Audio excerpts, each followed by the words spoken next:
You survived episode 1. You are learning how to drive. Fantastic. Now, you know that fufu with light soup your mother makes every Sunday after church? That's kelewele you get from those who Oxford Street. Or that even that rice with zongo stew you enjoy with Nkosiani Meko. Can you make it? Can you cook? And I don't mean frying eggs like my friend Stephen Agawu does once in a while. I mean, if I dropped you in an apartment in Boston, New York, Ohio, Texas, or wherever your school is tomorrow, could you feed yourself for a week without calling Uber Eats or doing a DoorDash? If your answer is no, this episode is for you. Now remember, this series is designed to help international students prepare for life in America beyond a visa approval, beyond admission letters, and beyond airport pictures. We are talking real life experiences, the things nobody tells you. And today we are talking about one of the biggest students' budget killers, food. Now, before I came to the United States, I thought food would be the list of my problems. After all, how expensive could food be? My friend, I was wrong. Very wrong. The first shock is that eating out in America is super expensive. You order food, you see the price, then boom, you see tax. Then the next thing, you have to tip some boy or some girl who is bringing you your food. Then somehow your $15 meal is now almost $20. And that is normal. A simple fast food meal today can easily cost you between $10 and $15. A regular restaurant meal can cost you $20 to $30 without blinking. Now imagine doing this every day. Lunch today, dinner tomorrow, weekend cravings, late night study sessions. Before you realize it, you've spent money that could have covered your phone bills, textbooks, or even part of your rent. And here's the thing, most international students don't get into financial trouble because of one big mistake.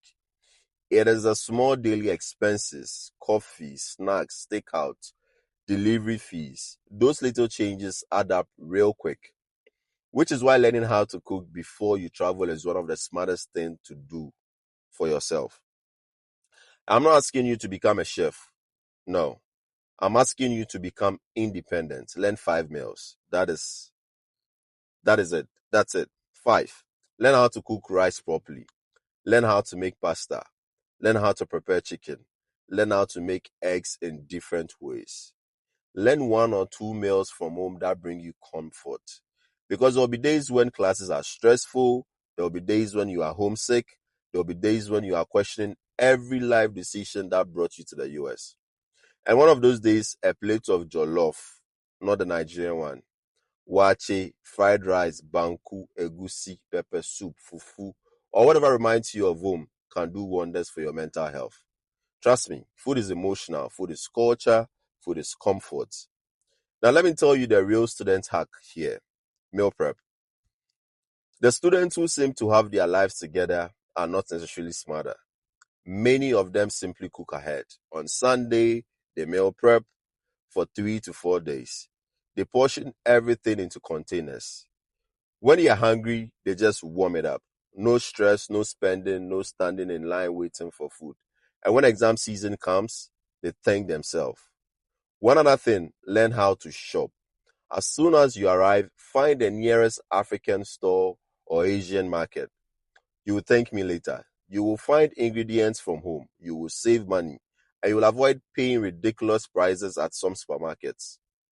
For your regular groceries, Walmart and Aldi are your friends. Treat them like family.